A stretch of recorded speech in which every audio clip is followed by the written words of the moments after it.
Hello दोस्तों, कैसे हो? आपका स्वागत है त्रिपाण स्टडी सेंटर में। आज जो हम करने जा रहे हैं क्लास 12 एनआईएस बोर्ड का जो है चैप्टर नंबर 16। देखिए दोस्तों, ये चैप्टर अत्यंत महत्वपूर्ण है क्योंकि इसमें जो है हम लोकोमोशन और मोमेंट के बारे में करेंगे। ठीक है, जो कि काफ़ी इंपॉर्टेंट है। ये कई क्लासों के लिए इंपॉर्टेंट है, चाहे वो एनसीईआरटी हो, चाहे यूपी बोर्ड हो या बिहार बोर्ड हो। जिन बच्चों के पास बायोलॉजी सब्जेक्ट है और जिनका टॉपिक जो है लोकोमोशन एंड मोमेंट है, उन बच्चों के लिए अत्यंत महत्वपूर्ण है ये चैप्टर देखना, क्योंकि इसमें हम बहुत कुछ जानेंगे और समझने की कोशिश करेंगे। इसमें मानव कंकाल के टाइप्स, उसके बारे में, गति कैसे होती है, पेशीय गति कैसे होती है, पौधे कैसे गति करते हैं, तो इन सब के विषय में जो है हम विस्तार से चर्चा करेंगे और जानेंगे। लेकिन आपको पता है, चैप्टर स्टार्ट करने से पहले एक बात जो मैं हमेशा कहता हूँ, जिसको आपको सोचना भी चाहिए, विचार भी करना चाहिए और अमल भी करना चाहिए, वो ये है कि जब भी वीडियो देखिए पूरा देखिए, क्योंकि अधूरा जानकारी सदैव खतरनाक होता है। साथ में एक इंपॉर्टेंट बात ये भी रहता है, अगर आप पहली बार वीडियो देख रहे हो तो लाइक शेयर सब्सक्राइब करना मत भूलना। देखिए दोस्तों, लाइक कीजिएगा तो बनाने वाले का जो है प्रोत्साहन बढ़ता है और आपके लिए अच्छा से अच्छा करने की कोशिश करता है। ठीक है, सब्सक्राइब करना आपके हित में है। इसका कारण ये है कि अगर आप सब्सक्राइब करके रखोगे तभी जो है मेरा वीडियो का नोटिफिकेशन मिलेगा। और आपको पता है कि मैं हर क्लास का जो है सब्जेक्ट डालता ही रहता हूँ समय समय पे। तो अगर सब्सक्राइब करके नहीं रखिएगा तो शायद उस वीडियो से आप अनभिज्ञ रह जाइएगा, यानी वो आपको प्राप्त नहीं होगा और आप उसका नॉलेज नहीं ले पाइएगा। साथ में जो अगर आप शेयर करते हो तो शेयर करना एक जग कल्याण के समान माना जाता है। इससे ये होता है कि मान लीजिए कोई जो है बच्चा जो है मेरी वीडियो को उसकी ज़रूरत थी और आपके थ्रू वो वीडियो उसको पास पहुँचा है, तो वो सदैव ही आपका धन्यवादी रहेगा और सदैव ही आपका जो है शुक्रिया अदा करेगा कि तुम्हारे कारण मुझे जो है वीडियो प्राप्त हुआ। तो दोस्तों, आपको पता ही होगा कि त्रिपाण स्टडी सेंटर सिर्फ एक क्लास के लिए ही अग्रसर नहीं है, ये कई क्लासों के लिए अग्रसर है। जैसे 8th 9th 10th 11th 12th CBSE के सारे चैप्टरों को कवर करेगा समय के साथ। प्लस जो है एनआईएस बोर्ड का 10th+2 को भी कवर करता है, सभी सब्जेक्टों का। प्लस जो है बीए पंजाब यूनिवर्सिटी का जो है फर्स्ट सेमेस्टर से लेकर 6th सेमेस्टर तक 8 सब्जेक्टों को कवर करता है। प्लस जो है एमए के जो है बच्चे ऑन डिमांड जो मुझे करते हैं कमेंट, उनके लिए भी त्रिपाण स्टडी सेंटर जो है अग्रसर है। देखिए दोस्तों, त्रिपाण स्टडी सेंटर इतना बड़ा है, विस्तृत है, तो आपको अभी जो है लाइक शेयर सब्सक्राइब कीजिए और अपने दोस्तों के साथ बांटिए। ठीक है, तो भूलिए मत, ये करना आपका फर्ज है और मेरा कार्य करना है आपको टॉपिक लेके चलना है। देखिए आज देखते हैं हमारा आज टॉपिक क्या है। The next topic is the human skeleton. It's the most important skeleton here. The human skeleton is divided into the following part. Show the trees graph here. Here is the human skeleton trees diagram. There is the most important for here. There is the human skeleton divided by the two types, axial skeleton and appendicular skeleton. But axial skeleton is divided by the further skull and jaws, and there are vertebra and the column. Vertebra column. There are two types: the skull and jaws and vertebra columns. And other side is a appendicular skeleton here, gradulus and the limbs. There is also further divided by the two types. Gradulus is the pectorals and pelvis. There is a limbs is their arms and leg. There is a human skeleton is a long division for their appendicular skeleton here. Friend, here show the figure of given below, and the locality is the ribs cage of the skull and the gradulus of the hair. There is a skeleton of human skeleton. Here the most important show the human skeleton, and there it is their all part of show in this skeleton. The next topic is muscular and skeleton disorder. Friend, is the most important for the muscular and skeleton disorder here. You have all seen some people who are the wheelchairs born. They are unable to move on their own. You have just learned that a muscle contract only when to stimulate by the nerves. If you nerve is the supply to the muscle get a serve to the muscle gradually is a beacon on the fields. There are all maybe other limbs because the calcium deficiency or deficiency of vitamin D3, which is responsible for the calcium absorptions. And the injury to limbs or gradulus bone also hamper locomotion.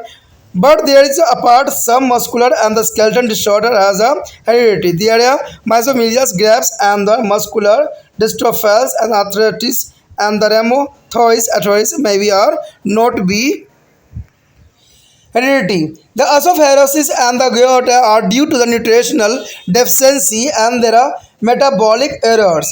Let's learn to the little about them. Is the mesothemia is the gravel. This is because of a genes of X chromosome and so is a heredity. Their muscles slowly waste away and their patients will gradually become immobile and it is the last stage even to the jobs muscle do not work and patient in unable to eat.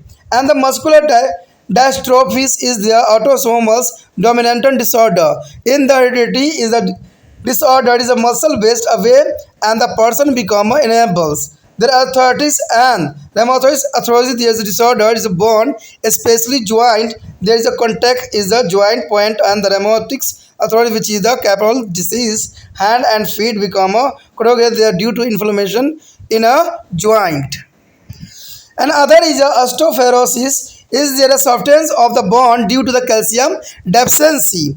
You know there that is a calcium support is a depending on the ability of vitamin D. So it is important to expose on self to be a sun every day for the at least half an hour. And you have already learned that sunlight help to generate of vitamin D. And the human post or menopause as there is reported to the osteoporosis is estrogens and female hormone applies to the calcium and sends it is a bone. In the absence of estrogens, the bone tend to cracks and the break.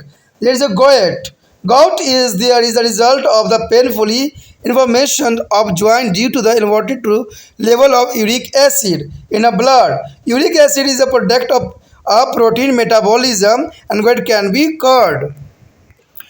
दोस्तों यहाँ पर जो है अत्यंत महत्वपूर्ण है मानव कंकाल। देखिए नीचे हमारे पास जो एक वृक्ष डायग्राम दिया गया है यानी एक चार्ट की तरफ दर्शाया गया है, आलेख बनाया गया है जो कि बहुत काफ़ी इम्पोर्टेंट है जिसमें मानव कंकाल के विषय में चर्चा की गई है।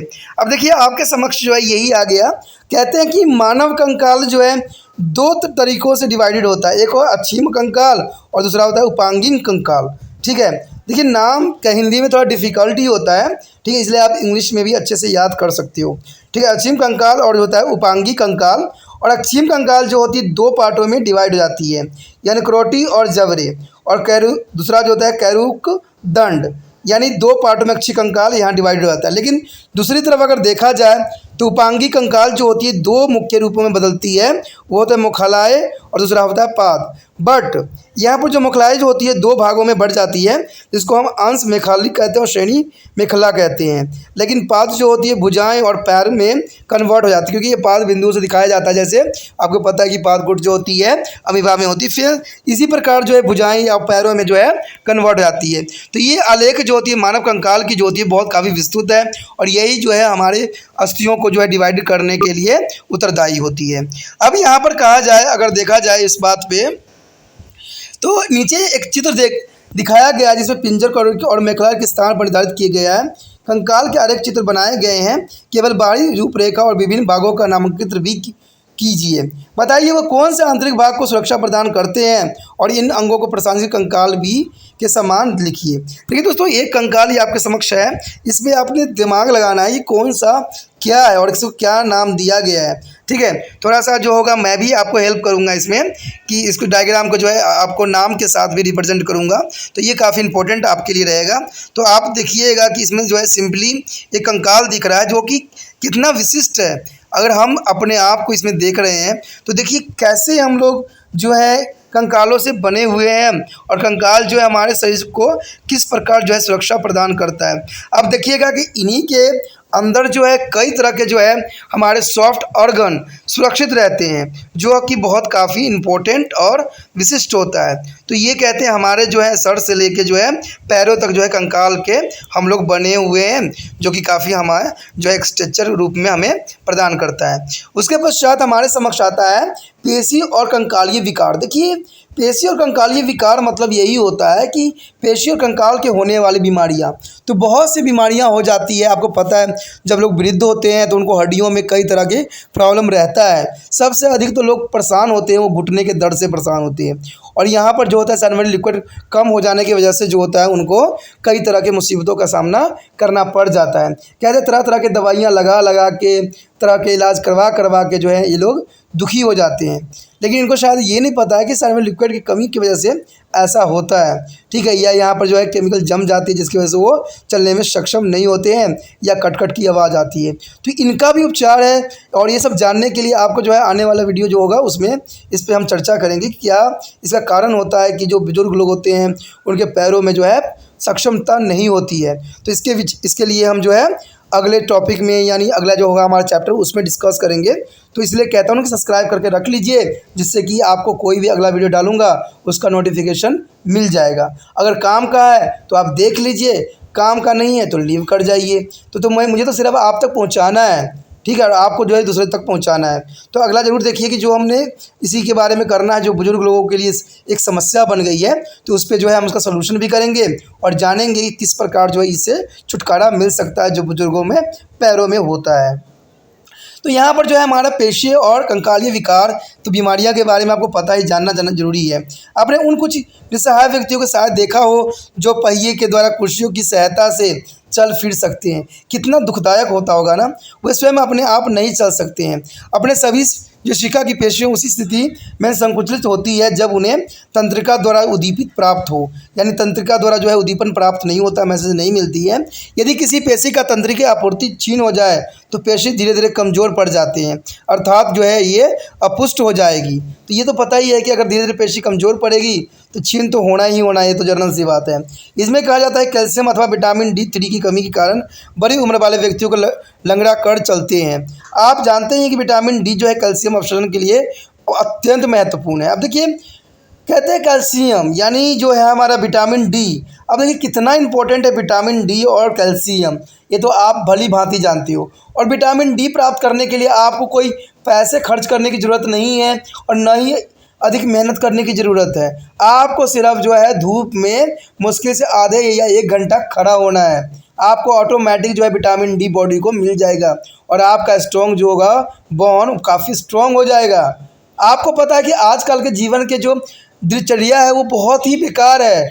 आजकल बंदे जो क्या है कि गाड़ी से उतरते नहीं हैं कि डायरेक्ट ऑफिस में एंट्री करते, उनको तो धूप तक भी नहीं लगता है, तो उनकी हड्डियां जो है कमज़ोर तो पड़ेगी ही पड़ेगी, तो जनरल सी बात है। आज जो है बंदे एसी में रहना पसंद कर रहे हैं, और आपको शायद ये ना पता हो कि एसी जो होती है हमारे बोन को सॉफ्ट कर देती है, बिल्कुल ही कमज़ोर कर देती है, क्योंकि उसमें जो होता है क्लोरोफ्लोरोकार्बन नाम की जो है गैस भरी जाती है, जिसकी वजह से आपको ठंडक वहाँ पर मिलती है। तो आप शायद पढ़े होंगे छोटे क्लासों में कि यहाँ पर जो है क्लोरोफ्लोरोकार्बन जो है एक बहुत ही खतरनाक गैस होती है, जिसकी वजह से जो है ओजोन परत की लेयर भी नष्ट हो गई है, मोतियाबिंद भी हो जाता है और कैंसर भी हो जाता है। ये जो होता है रेफ्रिजरेटर या आपके एसी में भरी जाती है। तो यही एसी में आप 24 घंटा बैठते हो, यही जो है आपके रेफ्रिजरेटर के वे वस्तु जो है उसमें से निकालते हो और खाते हो, वो यहाँ इवन कि आप वहाँ खाना बना के भी रख देते हो, तो वो देखिए कुछ ना कुछ तो असर डालेगा ही डालेगा आपके बॉडी पे। कहते हैं इतना भी तो नहीं कि आप पे असर ही ना डाले। अब देखिए आपने क्या किया है, कुदरत ये कह रहा है कि अभी गर्म का मौसम है और आप ठंडा कर रहे हो किसी भी चीज़ को, तो वो देखिए इसका कितना विपरीत प्रभाव पड़ेगा शायद आप नहीं जान रहे हो। इन्हीं कारणों से जो है बीमारी जो है अपना चरम सीमा पे पहुंच गया है। आने वाला समय में आप देखिएगा कि ऐसे ऐसे बीमारी आएंगे जो लोगों की जीवन को जो है तहस नहस कर देगा, और इसमें कोई दो राय नहीं है। प्राकृतिक ने पहले ही इसकी चेतावनी दे चुका है, ठीक, कोरोना वायरस के रूप में, और आने वाला समय में देखना इससे भी भयंकर बीमारी आने वाला है। कहते हैं ना, कभी भी हमें आंख बंद कर लेंगे तो हमारे जो मुसीबत है वो दूर नहीं हो सकती हैं। मुसीबत दूर करना है तो आप लोग अपना स्टाइल को चेंज कीजिए, जीवन के तरीक़ों को चेंज कीजिए, ठीक है। कहते हैं ना, गर्मी में अगर हम पंखा भी कर ले फिर भी अपना जिया जा सकता है, लेकिन अगर बीमारी कोई हो जाए, विकार पैदा हो जाए शरीर में, तो वो तो कहते हैं ज़िंदगी का सबसे बड़ा दुखदायक होता है। क्यों? क्योंकि हम अपने पे आश्रित नहीं हो पाते हैं, फिर हमें दूसरे की ज़रूरत पड़ जाता है, दूसरे की सहारे की ज़रूरत पड़ जाती है। तो ये विकारें तब उत्पन्न होती है जब आप अपने आप को आलसी में ले जाते हो, ठीक है। अब मान लीजिए एसी नहीं है तो क्या कूलर नहीं है? कूलर में भी तो जीवन जिया जा सकता है, क्योंकि ये तो नेचुरल फिनोमेनन्स के रिगार्डिंग कार्य करती है। लेकिन जो है एसी जो है वो हमारे विपरीत कार्य करती है, क्योंकि वो जो है रूम को ठंडा करती है, क्योंकि क्लोरोफ्लोरोकार्बन जो होती है वो 100% जो है बहुत ख़तरनाक होती है। अगर आपको इसके विषय में नहीं पता है तो आप रिसर्च करके भी देख सकते हो कि क्लोरोफ्लोरोकार्बन की क्या नुकसान होती है। ठीक है, तो ये काफ़ी इंपॉर्टेंट यहाँ पर रखता है कि लोगों को विटामिन डी नहीं मिलता है। ठीक है, आजकल बड़े बड़े लोगों को तो ये प्रॉब्लम जनरली देखने को मिलता ही है। क्यों? क्योंकि वो गाड़ी जो कहते हैं एसी से निकलते हैं, डायरेक्ट कार के एसी में बैठते हैं और डायरेक्ट ऑफिस के एसी में बैठ जाते हैं। तो इतने प्रक्रिया में वो धूप में कब गए ही नहीं। कहते हैं, देखिए दोस्तों, एक बात आप याद रखना, मैंने एक बात नोट किया है सच्चाई में और वास्तविकता में, जो व्यक्ति मजदूरी कर रहे हैं, जो व्यक्ति मेहनत कर रहे हैं, उनका पैर जो है बुढ़ापे तक भी साथ रहता है, साथ देता है। लेकिन जो व्यक्ति जो है अपने दिनचर्या कार्य नहीं कर रहे हैं ढंग से, उनका जो है उनको कभी घुटने की प्रॉब्लम, कभी कुछ की प्रॉब्लम, कभी कुछ की प्रॉब्लम है। अगर आपको ये गलत लग रहा है तो आप कुछ झुग्गी झोपड़ी के पास जाइए, वहाँ देखिए कि बुजुर्ग से बुजुर्ग लोग जो होंगे बहुत ही सुचारू रूप से चल रहे होंगे, उनको किसी तरह के घुटनों में कोई प्रॉब्लम नहीं होती है। लेकिन आज के समय में जो मिडिल क्लास के लोग हैं, वो चाहे औरत हो चाहे पुरुष हो, औरत तो कहते हैं घर से बाहर निकलना भी आप पसंद नहीं कर रही है। ठीक है, वो क्या करते हैं, घर में ही आराम करना पसंद करते हैं। तो औरतों को भी आज का के समय में जो है घुटनों में दर्द बना रह रहा है, और पुरुषों का तो है ही है। तो इन चीज़ों को अगर आपको आजमाना और देखना है तो आप आसपास के क्षेत्रों में जाइए जहाँ मजदूरी काम करते हो। देखिएगा कि एक मजदूर जो होगा बिल्कुल बूढ़ा सा होगा और वो रिक्शा चला रहा होगा। आप देखिएगा कि कुछ बुजुर्ग होंगे और वो जो होगा मजदूरी के काम कर रहा होगा, ईंट चक रहा होगा या आपका रेत चक रहा होगा, तो उनके घुटनों में कभी प्रॉब्लम नहीं आती, क्योंकि वो हर कार्य जो है सक्षम रूप से करते हैं। यानी उनको विटामिन डी जो है और कैल्शियम भरपूर मात्रा में मिलता है। तो ये काफ़ी इंपॉर्टेंट और महत्वपूर्ण यहाँ पर स्थान रखता है। कहते हैं किसी बात अथवा मेलेके की हड्डियों में चोट लगने जाने पर भी संचलन में बाधा आ जाती है, लेकिन ये तो कहते हैं हम एक्सीडेंटली प्रॉब्लम, क्योंकि जब चोट लगती है तो 100% है कि आपके जो बॉडी में हड्डियों का कुछ न कुछ नुकसान तो होगा ही होगा।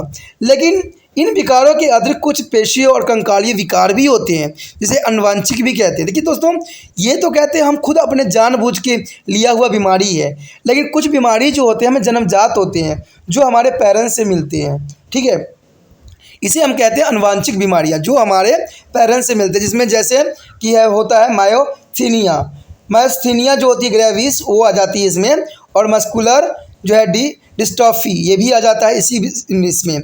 उसके बाद है संधि शोध, और उसके पश्चात है रूमेटाइड जो होता है संधि शोध के रूप में आता है, जो अनुवांशिक भी हो सकते हैं और नहीं भी।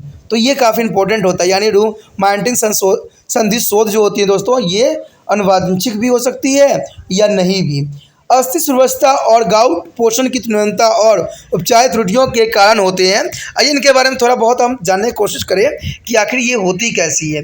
सबसे पहले हमारे समक्ष आता है यहाँ पर मायोस्थीनिया ग्रेविस, यानी मायोस्थीनिया ग्रेविस जो है गुणसूत्र पर एक जीन के कारण होता है। देखिए, गुणसूत्र पर क्रोमोसोम पर जो होता है एक जीन होता है जिसके कारण ये होता है, इसलिए इसको अनुवांशिक भी कहते हैं। और इस रोग में जो है पेशी धीरे धीरे जो है अशुप्त यानी क्षीण होती चली जाती है। आपने देखा होगा जो बुजुर्ग लोग होते हैं उनके पैर जो होते हैं धीरे धीरे टेढ़ा होता चला जाता है। अगर नहीं है तो आसपास किसी को भी देख लेना, उनके चलने का स्टाइल ही अलग हो जाता है। तो ये सब इन्हीं के कारण होता है। रोगी चलने में लाचार होने लग जाता है और अंतिम अवस्था में जबड़े की पेशियां भी काम करना बंद कर देता है और रोगी खा पी भी नहीं सकता है। तो इसका मतलब है कि आप उसकी जो है बहुत ही प्रॉब्लम यानी जीवन का अंत होने के समय जैसे आ जाता है। तभी तो कहते हैं जीवन को जब नेचर ने सब कुछ दिया है तो कुछ ना कुछ कारण है यार, आपको समझने की ज़रूरत है। जब आपको पता है धूप बनाया गया है, सब कुछ हुआ है, तो कोई कारण है। पहले के समय में ऐसा कोई व्यवस्था नहीं थी और उस समय के जो लोग थे 100 साल जीते थे, 150 साल जीते थे और अपना जीवन सुचारू रूप से चलाया करते थे। लेकिन आज भागा भाग की ज़िंदगी में हमने उन चीज़ों को नकार दिया है जो हमारे लिए फ़ायदेमंद थे। अगला बीमारी है हमारा पेशीय दुष्पोषण। देखिए, पेशीय दुष्पोषण जो है ये मस्कुलर डिस्फार्टिस एक जो है अलिंग गुणसूत्र होती है जो प्रभावित विकार है, यानी अलिंग गुणसूत्री की वजह से जो है प्रभावित होती है। इसमें जो है अनुवांशिक विकार में पेशी क्षीण होती चली जाती है। जो पेशियां हैं दोस्तों वो धीरे धीरे कमज़ोर होने लग जाते हैं और रोगी को चलने फिरने में जो है बहुत काफ़ी परेशानी आने लग जाता है।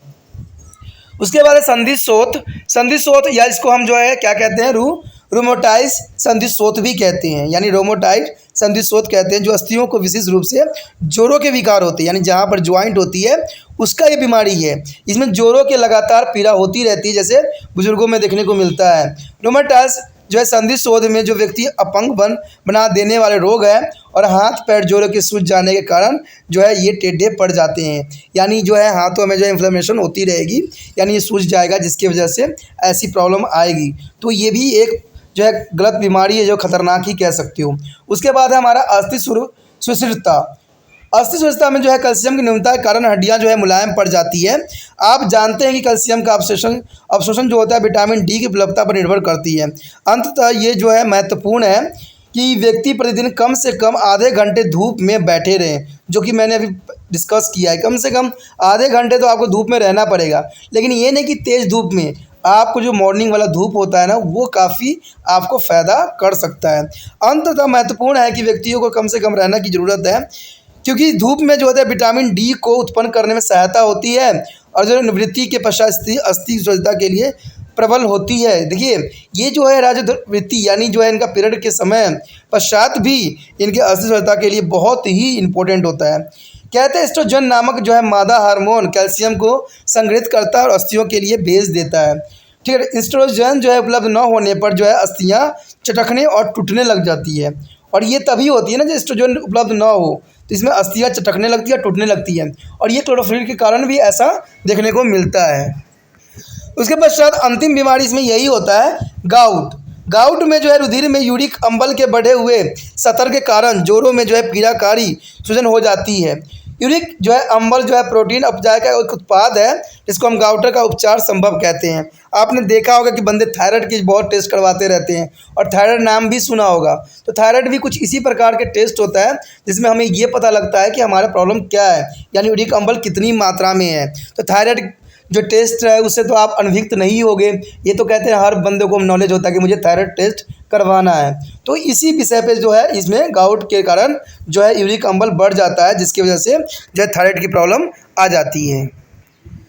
The next topic is moment in plant. Friend is most important topic. There is a moment in a plant.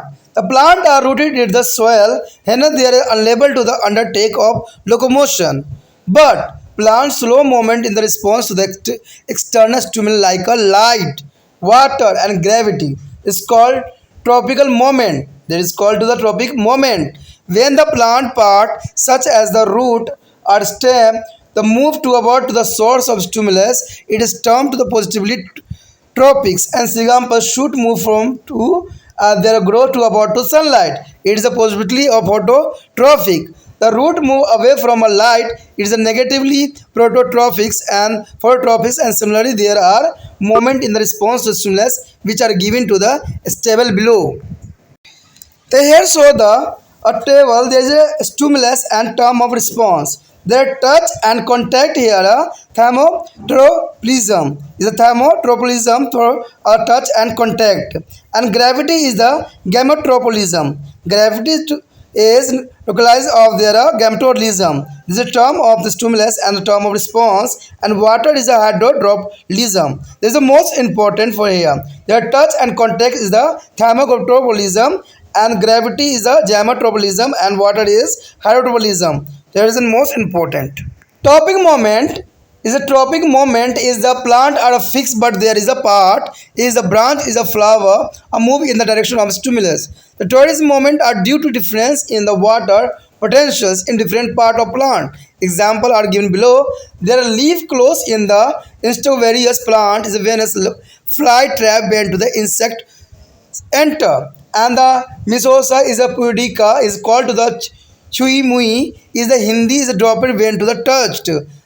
Okay, the Chui Mui is the Hindi is dropped when to the touchings, and guard cells is a causing open and closing for stomata due to change in the torque pressure. It is the most important for here. And there is nestering moment. Nestering moment is the most important here. They are included to the content stimuli like a contact change in their daylight and temperature, etc.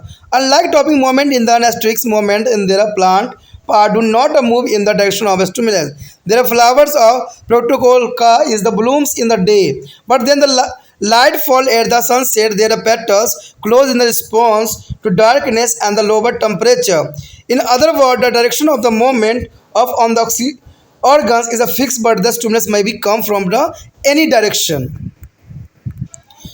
दोस्तों यहाँ पर जो है बहुत important topic आया है कि पादपों में गतियाँ। अब देखिए, आप सोच में पड़ गए होंगे कि पेड़ पौधे तो गति करते ही नहीं हैं, फिर यहाँ पर जो है त्रिपाणी स्टडी सेंटर वाले जो है पादपों में गति क्यों बोल रहे हैं। तो दोस्तों ऐसा होता है कि बेशकली पादप जो होते हैं धरती के साथ, यानी प्लांट जो होते हैं धरती के साथ अटैच होते हैं, बट आपको पता है कि मैंने एक बात हमेशा कहता रहता हूँ कि हम में और पेड़ पौधों में कोई अंतर नहीं होता है। कई मायने में जो होती है बहुत कुछ जुड़ा हुआ होता है आपस में, ठीक है। आपस में जो है हर जीव जंतु लिंक्ड है। कहते हैं अगर इनकी एक अगर चीज़ों को आप डिस्टर्ब करोगे तो 100% है कि दूसरा जीव भी उससे प्रभावित होगा और उसका भी अस्तित्व जो है इस संसार से मिट जाएगा। तो इसका मतलब ये भी हुआ कि हम भी तो एनिमल्स में ही आते हैं, हम भी तो मैमल्स में ही आते हैं ना। तो अगर जीव जंतु को नष्ट किया, पेड़ पौधों को नष्ट कर दिया, तो 100% है कि हम भी नष्ट हो जाएंगे। तो ये तो कहते हैं नेचर का फिनोमेनन है जिसको आप दूर नहीं कर सकते और इसको आप नज़रअंदाज भी नहीं कर सकते, इसको आप आंख बंद भी नहीं कर सकते। कहते हैं आंख बंद करने लेने से जो है दुश्मन आपके दूर नहीं होंगे, ठीक है, वो आप पे अटैक करेंगे ही करेंगे। तो यही बात जो है आप लोगों को समझने की ज़रूरत है कि आखिर पादपों में गतियाँ होती है तो किस प्रकार होती है, क्या वो इंसानों जैसे ही होते हैं। तो दोस्तों अगर आप एक्सपेरिमेंट करोगे, मान लेना एक एक्सपेरिमेंट करके देखना, अगर आप किसी प्लांट में जहर डाल देते हो तो देखना वो भी उसी प्रकार तड़पता है जिस प्रकार इंसान तड़प के मरता है। अगर आपको ये गलत लगता हो ना तो आप करके देखना, लेकिन आपके पास ऐसा कोई मशीन नहीं होगा। अगर हो सके अगर कोई मतलब डॉक्टर वाले व्यक्ति हैं कुछ भी है तो उनके पास जो होता है जो हार्ट रेट चेक करने वाले मशीन्स होते हैं वो तो होते ही होंगे ना, तो उसी में वो है प्लांट में लगा के देखना और उसमें जहर डाल के देखना।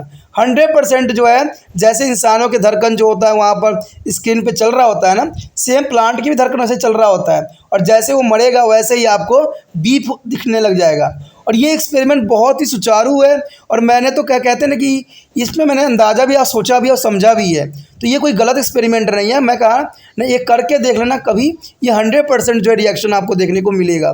इसका मतलब कि पेड़ पौधों में भी जान है तभी वो ग्रो करते हैं, क्योंकि आप लिविंग ऑर्गेनिज्म के बारे में तो पता ही है, ठीक है। और इसके विषय में मुझे चर्चा करने की ज़रूरत नहीं है, आपने ये छोटे क्लासों में भी पढ़ा होगा कि जो लिविंग ऑर्गेनिज्म उनमें क्या खासियत है। तो इंसानों में और प्लांट में देखना कि लिविंग ऑर्गेनिज्म दोनों के दोनों लिविंग ऑर्गेनिज्म है और दोनों में क्या खासियत है, तो देखोगे तो पता लगेगा कि पादपों में गतियाँ होती है और कई मायने में जो है समानताएं पाई जाती है। क्योंकि पादपों में कुछ जड़ें जो है धंसी हुई रहती है, अंततः वो गति करने में असमर्थ होते हैं। फिर भी पादप बाहरी उद्दीपन जैसे प्रकाश, जल और गुरुत्व के प्रवृत्ति में गति करते हैं। ये अनुवर्ती गति कहलाती है, यानी इसको हम ट्रॉपिकल मोमेंट कहलाती है।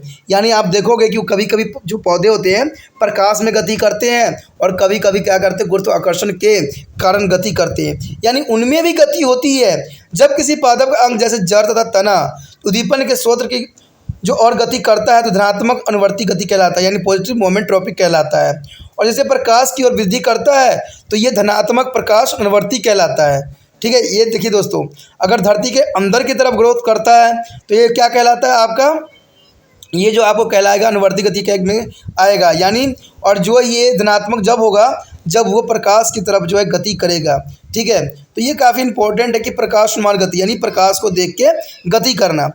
इसके विपरीत जड़ प्रकाश से दूर रहता है, अंत यह ऋणात्मक जो होती है प्रकाश अनुवर्ती दर्शाती है, यानी यहाँ पर जो होगा प्रकाश अनुवर्तन दिखाएगा। कौन दिखाएगा, जड़े जो होता है धरती के अंदर होता है, इसलिए इसमें ऋणात्मक गति होती है, इसलिए इसको नाम जो दिया गया है प्रकाश अनुवर्तन दिखाया बोला गया है। और जो ऊपर की तरफ होता है उसको धनात्मक प्रकाश अनुवर्ती कहलाता है, यानी प्रकाश के लिए उद्दीपन करता है और प्रकाश की तरफ वह बढ़ता है।